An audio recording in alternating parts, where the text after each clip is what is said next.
وعلى آله وصحبه أجمعين ولا حول ولا قوة إلا بالله العلي العظيم. نويت التعلم والتعليم والتذكر والتذكير والنفع والانتفاع والإفادة والاستفادة والحث على التمسك بكتاب الله وسنة رسوله صلى الله عليه وسلم والدلالة على الهدى والدعوة للخير ابتغاء مرضات الله وثوابه وقربه سبحانه وتعالى. ونويت ما نوى به السلف رضي الله تعالى عنهم أجمعين. قال المصنف الإمام الشيخ ابن أبي جمرة رضي الله تعالى عنه وأرضاه نفعنا اللهم بعلومه وعلومكم وعلوم شيخنا في الدارين آمين يا رب العالمين. Ustaz Zakir yang baca hadis tak boleh. Tafadhal.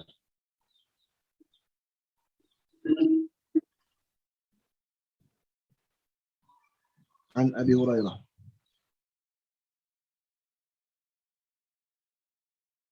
Ustaz Syakir itu.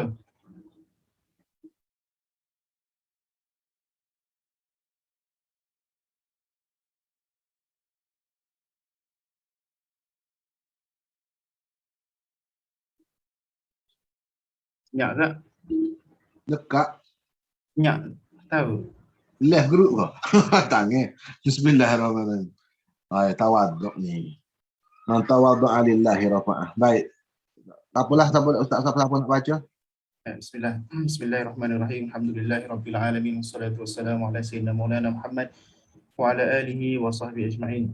Bi sanadikum muttasil ila al-musannif rahimahullah wa nafa'ana bi 'ulumihi wa 'ulumi syekhina fid darain amin. Ila an qala an Abi Hurairah radhiyallahu anhu qala uqimatis salatu fasawwa an-nasu sufufahum fakharaja Rasulullah sallallahu alaihi wasallam fataqaddama wa huwa junubun ثم قال على مكانكم فرجع فاغتسل ثم خرج ورأسه يقطر ماء فصلى بهم.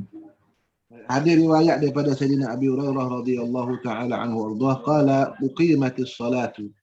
Telah didirikan sembahyang. Maksud didirikan sembahyang telah diiqamatkan untuk sembahyang. Mana Bilal telah qamat untuk sembahyang. Qala fasawwa an-nasu sufufahum. Lalu manusia bangun untuk membetulkan saf mereka. Nas ini dimaksudkan bila bersahabat yang bercakap itulah sahabat. An-nas yang dimaksudkan situ bukan sebarang manusia lah, para sahabat lah. Fa kharaja Rasulullah sallallahu alaihi wasallam. Maka telah keluarlah baginda Rasulullah sallallahu alaihi wasallam daripada kamar baginda sallallahu alaihi wasallam. Qala fataqaddama, lalu baginda tampil ke depan, mengambil tempat di depan sebagai imam. Wa huwa junubun, walhal baginda sallallahu alaihi wasallam dalam keadaan junub. Baginda terlupa, baginda dalam keadaan junub. Thumma qala, kemudian baginda sallallahu alaihi wasallam bersabda, ala makanikum ay uthbutu fihi, ay uthbutu fi makanikum wala tatafarraqu. Taklah kamu pada tempat kamu, sebelum Nabi akad takbir. Ala makanikum. Qala faraja'a, maka Nabi kembali semula, faqtasala thumma kharaja. Kemudian Nabi SAW masuk balik. Masa Nabi suruh diam tu, para sahabat radhiyallahu alaihim tidak, para sahabat radhiyallahu taala alaihim belum tahu lagi sebab apa. Nabi pun tak beritahu saya ni junub. Cumanya Nabi kita SAW masuk semula ke dalam rumah baginda, dalam kamar baginda, dan Nabi baginda mandi SAW. Dan Nabi baginda keluar, wa ra'suhu yaqturu ma'an, hal keadaan kepala baginda yang mulia sedang menitiskan air. Kepala baginda sallallahu alaihi wasallam menitiskan air. Jadi hadis ini menerangkan kepada kita tentang apa dia, Allahumma salli ala sayyidina Muhammad, tentang tidak sah ataupun syarat sembahyang itu pun Allahumma salli wa sallim barik ala sayyidina Muhammad, tentang menunggunya makmum akan imam dalam keadaan mereka berdiri. Mana mereka itu tunggu imam dalam keadaan mereka berdiri. Jadi ini bersambung dan berkait dengan hadis sebelum ini. Hadis ke-49 itu Nabi kita SAW bersabda, idza uqimatis shalah fala taqumu hatta tarawni. Janganlah kamu bangun dalam keadaan kamu sehinggalah kamu melihat aku. Sebab apa Nabi kata jangan bangun? Sebab supaya tidak berpanjangan masa mereka menunggu baginda SAW. Baik, sekarang ni baginda masuk mandi, dia keluar pula. Jadi mereka menunggu, sahabat-sahabat menunggu dalam keadaan diam. Jadi ini tidak bertanggung lah sebab yang pertama tadi fala taqumu tu larangan, itu bukan larangan haram, tapi larangan tu amru irsyad, kerana Nabi nak memberi keselesaan pada para sahabat radhiyallahu taala alaihim ajma'in. Dan juga Nabi nak menjaga saf itu supaya masih manusia terus berada di dalam saf. Fadal. وبه إليه قال عن أبي هريرة رضي الله عنه عن النبي صلى الله عليه وسلم قال 7 يظلهم الله في ظله يوم لا ظل إلا ظله الإمام العادل وشاب نشأ في عبادة ربه ورجل قلبه معلق في المساجد ورجلان تحابا في الله اجتمع عليه وتفرقا عليه ورجل طلبته امرأة ذات منصب وجمال فقال إني أخاف الله ورجل تصدق أخفى حتى لا تعلم شماله ما تنفق يمينه ورجل ذكر الله عز وجل خاليا ففاضت عيناه. قال رضي الله تعالى عنه. Hadis yang ke-41 riwayat daripada Sayyidina Abi Hurairah radhiyallahu anhu daripada baginda Nabi sallallahu alaihi wasallam. Sab'atu apa dia ni, 7 golongan manusia yuzilluhumullah, yang akan dinaungi oleh Allah Subhanahu wa taala di bawah naungannya. Dalam riwayat lain dalam naungan arasnya, bukan naungan Allah, sebab sifat naungan atau bayang itu sifat bagi benda berjisim. Maka maksud naungan itu sebagai diterangkan dalam riwayat lain zillu arsyihi, di bawah naungan Allah, mana naungan arsy Allah. Pada hari tidak ada naungan melainkan naungan daripada Allah. Al-imamul adilu, katanya al-jaza' min jinsil amal. Al-imamul adilu, imam yang adil. Jadi oleh kerana imam pemerintah yang adil, yang mengikut syariat, maka itu akan mendapat naungan daripada Allah Ta'ala. Maka tidak akan terhasil al-adil itu melainkan dengan orang at-tabi'u li awamirillah, itu orang yang mengikut bagi perintah-perintah Allah Subhanahu Wa Ta'ala. Fa yad'u kulla syai'in fi mawdi'ihi, maka dia akan meletakkan sesuatu itu pada tempatnya. Yang kedua wasyabun, jadi pada masa disebut dalam hadis yang lain, hadis yang kedua ni walaupun ada orang kata hadis ni maudhu' dan sebagainya, tapi saya cenderung kepada ijtihad Dr. Ibrahim As-Siddiq Al-Ghumari mengatakan hadis ini hasan li ghairihi. Hadis as-sultanu zillullahi fi arsyihi, ataupun fi as-sultanu zillullahi fi ardihi. Bermula sultan itu, penguasa itu ialah naungan Allah Subhanahu wa taala bagi di atas muka bumi. Maksudnya sultan yang adil lah.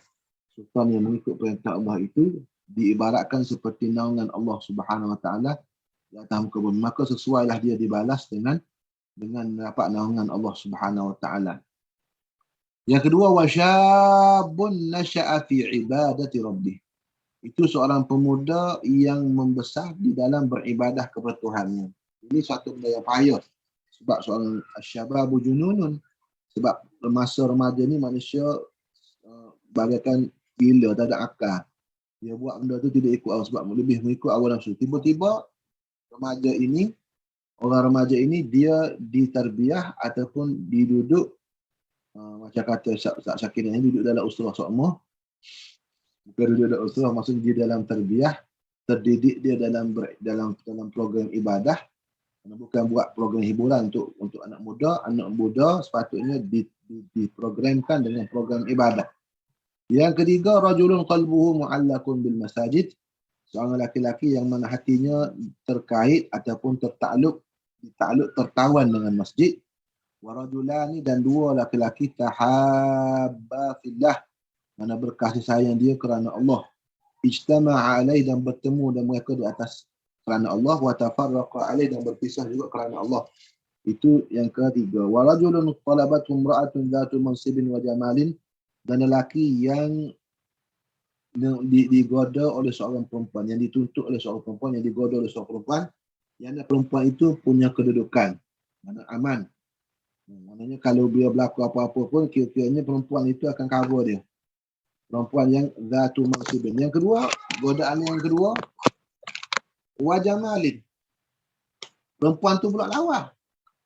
Waqala inni aqafullah rabbal alamin. Nabi dia berkatakan, aku sesungguhnya aku takut kepada Allah Ta'ala. Mana dia tidak berbuat maksiat ketika mana dia berpeluang untuk berbuat maksiat. Itu ternyata zahir sungguh kebaikan dia, kesolehannya.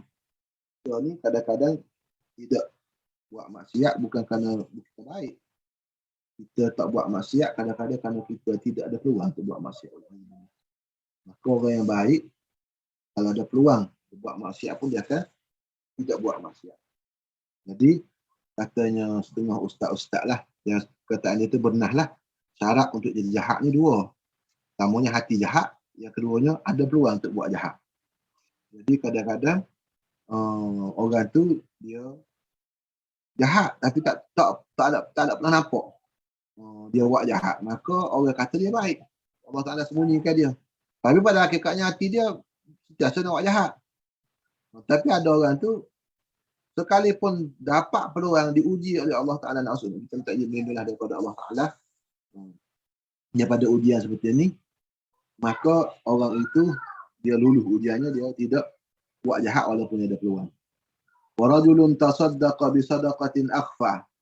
Dan seorang laki-laki yang mana bersedekah dengan sedekah yang dia sembunyikan, yang mana dia sembunyikan ataupun yang sangat tersembunyi. Hatta la ta'lama shimaluhu madza tunfiqu yaminuhu, sehingga kan tidak mengetahui oleh tangan kirinya apa yang dinafkahkan oleh tangan kanan. Apa yang dikeluarkan oleh tangan kanan itu tidak diketahui.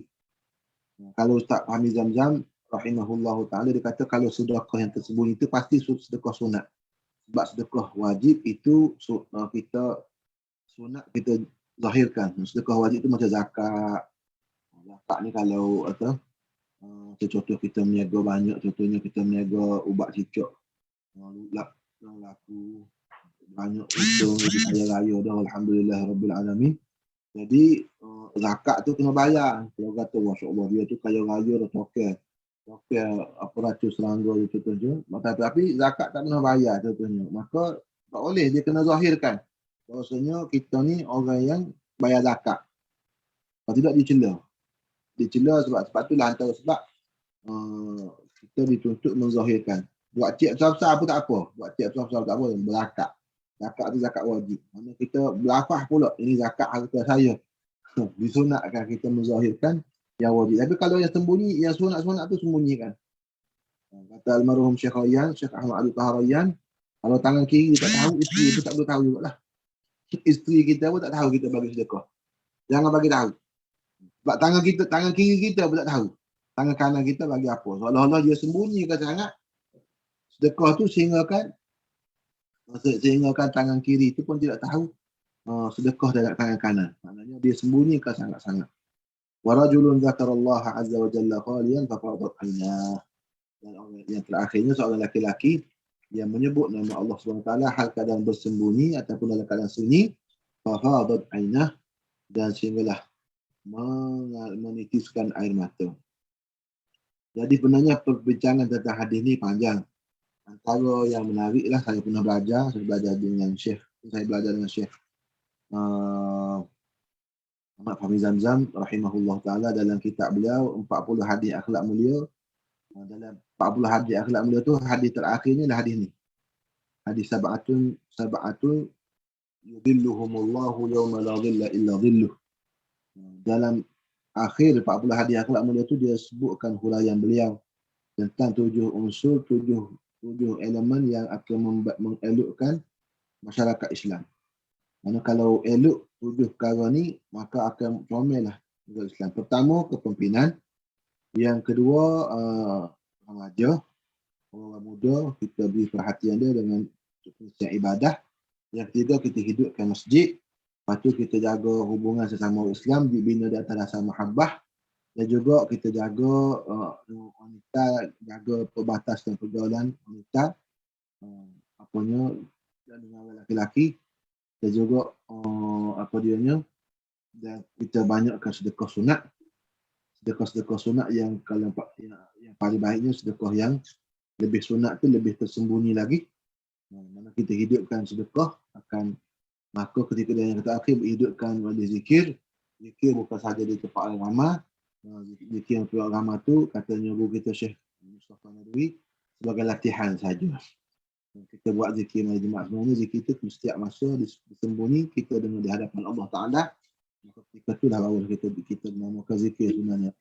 Zikir di dalam majlis zikir cara ramai tu hanya pada tujuannya untuk latihan ataupun tadrib untuk membiasakan kita diri kita lekat berzikir.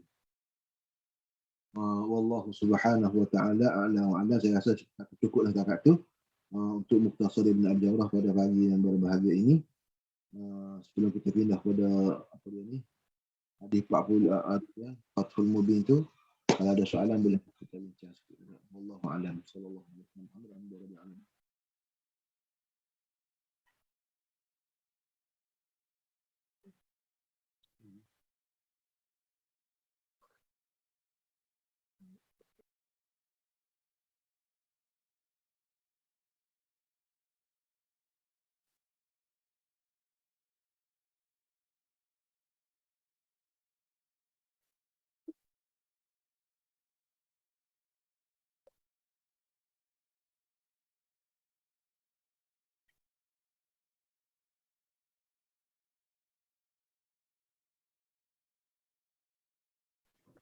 Ada orang tanya, boleh tak sedekah ataupun amalan-amalan sunat ni dizahirkan? Maknanya sunatnya disembunyikan, tapi dia nak zahirkan.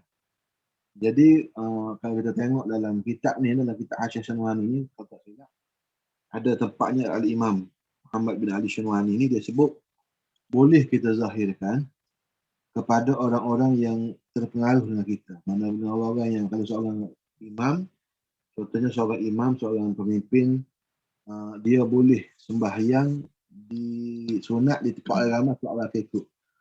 Maknanya contohnya kalau kita di jawatan kita, contohnya kita ni ustaz. Kita ni ustaz, contohnya kita mengajarkan anak-anak di sekolah. Kita belajar pun kita ajar sembahyang zuhur di sekolah. Jadi sembahyang zuhur tu wajib sembahyang. Itu terbaik. Kita nak sembahyang sunat zuhur tu, ba'diyah tu kita nak sembahyang dalam bilik kita, dalam pejabat kita ke, ataupun kita sembahyang di masjid. Maka kita sembahyang di masjid di surau tu lebih baik sebab pelajar-pelajar kita akan tengok. Pelajar-pelajar kita akan tengok pada ketika itu sebab mereka itu orang yang akan terpengaruh dengan kita. Kalau ada orang yang akan mengikuti kita di situ, maka kita sunat juga menzahirkan amalan kita yang sunat. Bagi orang, tujuannya untuk orang-orang di bawah kita. Bukan untuk pamer kepada orang lain. Kita tu, contohnya kita pergi masjid, kita bawa anak. Maka ketika itu kita semayang di masjid, lepas pada semayang sunat, lepas semayang fardu zuhur, kita semayang sunat ba'diyah zuhur. Sebab nak tunjuk kepada anak kita, ataupun siapa sahaja yang ada bersama kita tu, supaya mereka ikut. Supaya mereka tahu, oh ni ayah aku dulu, dia semayang sunat ba'diyah, dia tak jaga semayang sunat. Walaupun dia tak ikut lagi masa tu, dia akan ikut juga nanti. Kemudian hari. Maka juga sedekah. Sedekah ni boleh kita zahirkan kalau ada di depan tu orang-orang yang kita harapkan dia mengikut kita. Tapi sekadar, oh saya nak zahirkan ni lah untung saya meniaga banyak ni. Saya meniaga banyak ni, tengok duit banyak ni sebab setiap kali saya masuk syarikat ni, untung banyak ni tengok duit saya ni. Dengan duit ni saya boleh sedekah buat kebajikan tu. Saya rasa guna nama sedekah kalau tak tepat lah. Wallahu a'lam. Saya nak tanya sikit walaupun jauh sikit. Rasulullah ni dalam rumah dia ada tandas ke? Biasa kan ada riwayat Sayyidatina Fatimah tutup Nabi dengan kain apa semua kan? Jadi macam mana sebab kan ni Rasulullah masuk rumah, lepas tu keluar yang menitik. Baik.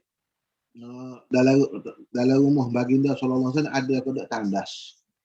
Sayyidina Abdullah bin Umar bin Al-Khattab radhiyallahu ta'ala kata dia pernah naik ke atas satu bangunan ataupun dekat Masjid Nabawi ataupun dekat rumah kakak dia. Naik tu untuk tujuan lain. Tapi ketika dia naik itu dia tengok baginda Nabi sallallahu alaihi wasallam sedang membuang air. Menghadap ke arah kiblat. Jadi daripada situ kata ulama boleh apa dia ni boleh menghadap kiblat ketika qada hajat sekiranya berada di dalam bangunan. Apa tak? Ulama istinbat daripada hadis tu, hadis Abdullah bin Umar radhiyallahu anhu. Jadi daripada situ kita tengok adakah tandas dalam rumah? Adakah tandas dalam rumah Nabi sallallahu alaihi wasallam? Jadi sekarang tidak ada petunjuk yang jelas, cuma baginda Rasulullah SAW pernah qada hajat di dalam rumah. Pernah qada hajat, mungkin ada sebab apa-apa. Kita tak ada, setakat ni kita dan Nabi kita SAW mengajar kepada kita untuk khalaq, adab dukhulul khalaq kan. Dukhulul khalaq tu tentulah ada tempat. Jadi adakah tempat di dalam rumah ataupun luar daripada rumah? Wallahu subhanahu wa ta'ala alam. Di sana ada satu hadis yang lain pula dalam kutubus sittah awal. Kita tengok Sunan Sunan At-Tirmidzi ke Sunan mana? Karena sallallahu alaihi wasallam idza dhahaba al-madhhaba ab'ada. Nabi kita sallallahu alaihi wasallam apabila baginda nak membawa air, baginda pergi jauh. Jadi pergi jauh tu kata alim ulama, apabila pergi jauh tu sekiranya tidak kedengaran suara dan juga tidak keciuman bau. Jadi daripada situ kata ulama tandas ataupun sebagainya itu seeloknya berada di tempat yang tidak didengari ataupun tidak keciuman bau. Jadi orang Melayu kita zaman dulu buat tandas, mandi dalam rumah. Tapi tandas tu dia buat luar. Kita baca kita zaman berak tu dia buat luar rumah. Mana-mana tak keluar lah. Pakai tak keluar lah. Jadi kalau mandi boleh dalam rumah, tak ada dalam rumah. Tapi kalau tandas buang air tu di luar rumah. Orang Melayu kita mungkin kerana mereka beramal dengan perkara ni lah. Ada satu hadis yang mana sahabat Ummu Aiman kau minum kencing Nabi yang ada dalam rumah Nabi. Jadi maksudnya zaman dulu dia mungkin dah tak ada tandas macam zaman lain sebab zaman lain ni kan ada air apa semua kan. Jadi mungkin zaman dulu ni orang bekah je lah. Bekah untuk buang air dalam rumah. Okay, benda tu warik kan? Mana yang Nabi kecil lah. Nabi bekah tu Nabi letak bawah di tempat tidur dia.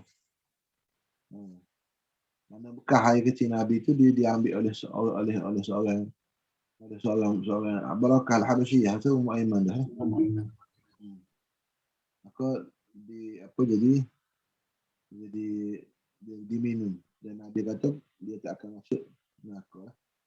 Dan buahkan disebut Imam Nawawi sebut terjemah dia tu daripada kalangan perempuan yang salihin.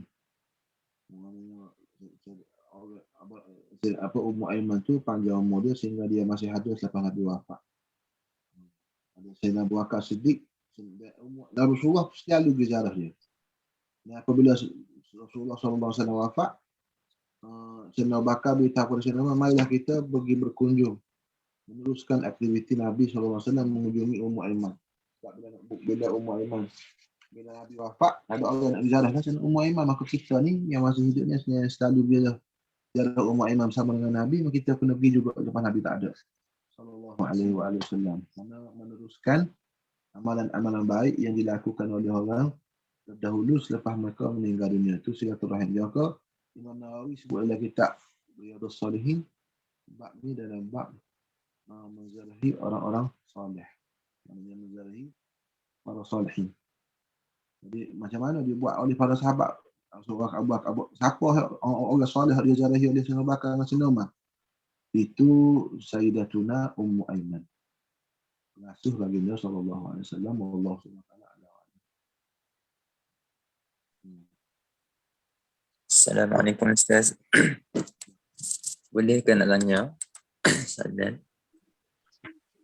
Ustaz, contoh kalau untuk solat subuh kan, kita terbangun lewat macam 5 minit atau 10 minit nak habis waktu solat subuh.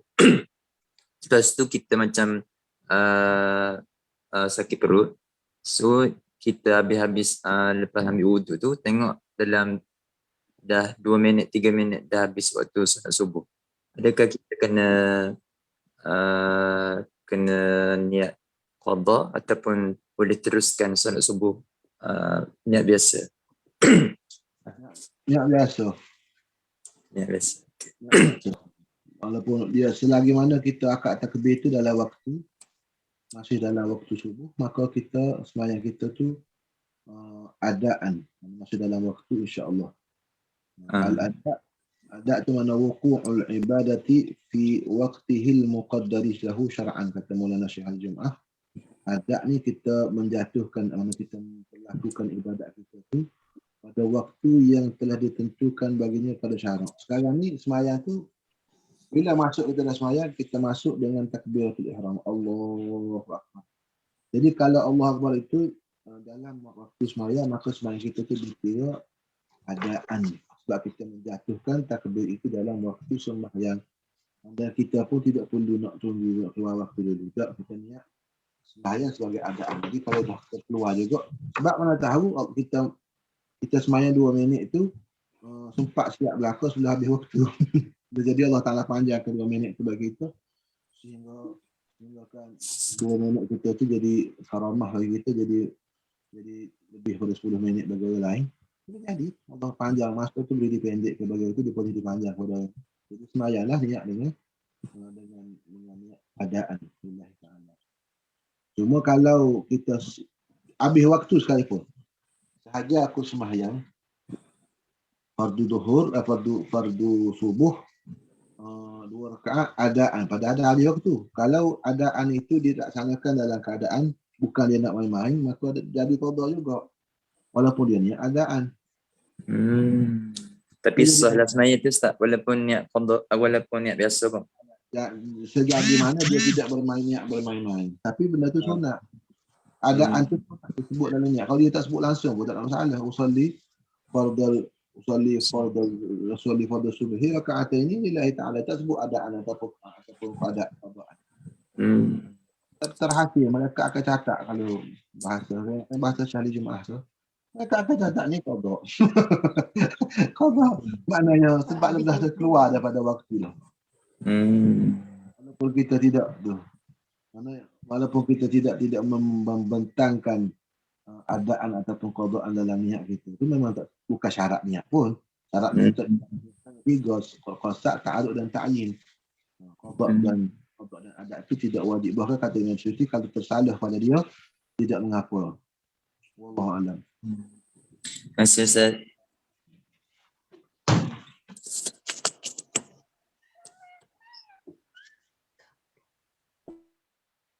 Hai. Ada masa berbaki 8 minit lagi. Bacalah sikit pun. Bismillahirrahmanirrahim. Daripada masa saya berbaki 8 minit itu kerana kita ada masalah sedikit dalam bazum ya. Bismillahirrahmanirrahim. Alhamdulillah rabbil alamin wassalatu wassalamu ala asyrafil anbiya'i wal mursalin sayyidina wa maulana Muhammadin wa ala alihi wa sahbihi ajma'in wa la hawla wa la quwwata illa billahil aliyyil azim. قال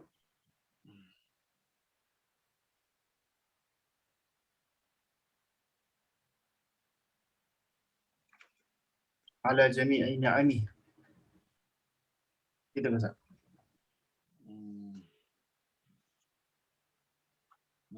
قال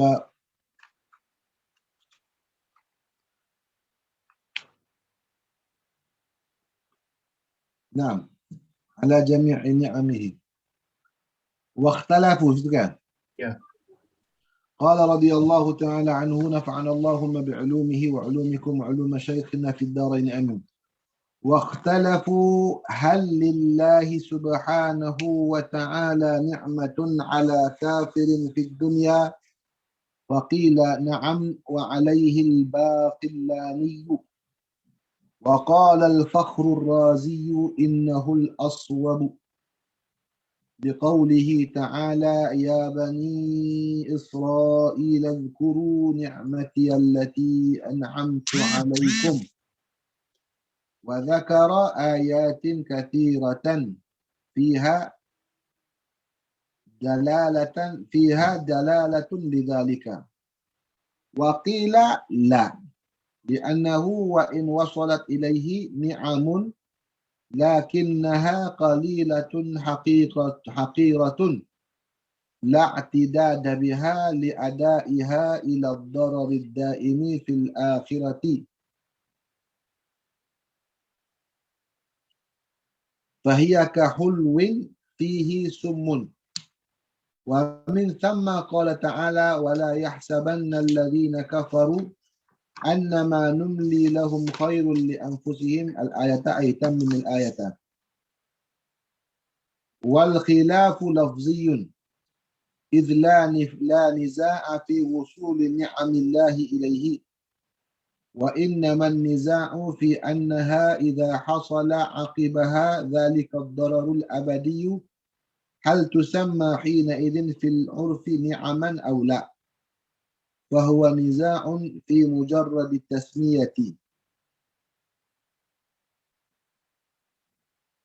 Baik, sekarang ni khilafnya apa dia? Waqtalafu, dan telah berselisih mereka itu, makna ulama-ulama lah. Adakah bagi Allah Subhanahu wa ta'ala itu nikmat? Adakah bagi Allah Ta'ala itu nikmat ke atas orang kafir di dunia?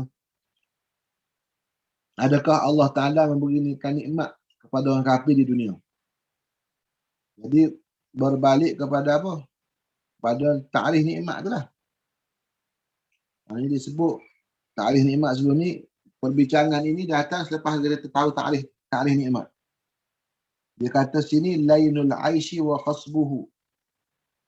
Itu ta'rif yang pertama disebut oleh Imam. Maksudnya keselesaan hidup dan juga kesuburannya. Maknanya kesegaran kita hidup tu, kesuburan kita hidup tu nikmat. Baik, adakah Allah Subhanahu Wa Taala beri nikmat kepada orang kafir di dunia ni? Qila na'am. Maka qila pada qaul yang pertamanya na'am. Mana bagi Allah Taala itu ia, Allah Taala memberikan nikmat kepada orang kafir. Wa alaihi ay wa ala hadzal qil. Ay wa jara ala hadzal qil, dan berlaku di atas pendapat ni al-Imam Al-Baqillani Al-Maliki, seorang ulama dalam mazhab dari sisi Asy'ariyah. Mana dia kata Allah Subhanahu Wa Taala memberikan nikmat juga kepada orang kafir. Juga Allah Taala pernah memberi nikmat kepada orang kafir. Wa qila la. Ada qil kata tidak. Nanti dulu. Qala al-Faqrur Razi innahu al-aswabu, ay inna hadzal qila al-aswabu. Inilah yang terlebih benar. Tengok bahasa yang digunakan oleh Fakhruddin Ar-Razi itu rahimahullah taala. Yang mengatakan tidak beri itu, pendapat yang mengatakan tak bagi itu, Allah Taala tak bagi nikmat pada kafir. Sebab apa? Sebab nanti Allah Taala azab mereka atas nikmat itu. Mana mereka beri nikmat adalah nikmat masa, usulun ni'am. Mereka diazab kerana dengan nikmat itu diazab dengan azab yang abadi di akhirat. Maknanya mereka diazab dengan azab yang abadi di akhirat dengan umur yang sekejap. Jadi kenapa tu? Maknanya pernahkah mereka dapat nikmat di dunia? Jadi dikatakan pendapat itu tidak, bukan salah, tapi itu sawab, tapi yang lebih benar kata Imam Fakhruddin Razi al-aswab, bahwasanya orang kafir dapat juga nikmat. Kenapa? Liqaulihi ta'ala ya bani Israil adhkuru ni'mati allati an'amtu 'alaikum. Ya. Allah Taala berfirman dalam surah Baqarah, wahai bani Israil, wahai anak cucu Israel, mana Nabi Allah Yaqub alaihissalam, ingatlah ataupun sebutlah nikmatku yang aku pernah berikan ke atas kamu. Baik, sekarang orang boleh iktiraf. Orang boleh iktiraf ayat ni turun kepada Bani Israel. Bani Israel itu ada yang beriman, ada yang tak beriman. Jadi orang boleh iktiraf lah dengan ayat ni. Tapi itu pun sudah ada dah. Itu menunjukkan Bani Israel itu ada yang kafir. Dan Allah Ta'ala sebut, Allah Ta'ala mengaku, Allah Ta'ala sebut, aku beri nikmat kepada kamu, ya Bani Israel. Dan ayat ni khitabnya kepada Bani Israel pada zaman Nabi. Orang Yahudi pada zaman Nabi, ayat ni turun di Madinah. Dan mereka tu belum beriman pada masa itu. Uzkuru ni'mati alaikum. Sebutlah nikmat aku ke atas kamu. Banyak lagi tu. Wa dzakara ayatin katidah, telah menyebutlah oleh oleh Imam Fakhruddin Ar-Razi ayat-ayat yang banyak fiha dalalatun lidzalik. Ada pada ayat-ayat yang banyak tersebut ada petunjuk, ada dalil kepada demikian. Mana ada kefahaman. Dalalah makna fahmun bagian dengan kita. Mana ayat itu menjadi dalil apa yang dipahami bahawasanya dipahami daripada ayat itu bahawasanya Allah Ta'ala memberikan nikmat kepada orang kafir di dunia. Ustaz ada 10 saat ni.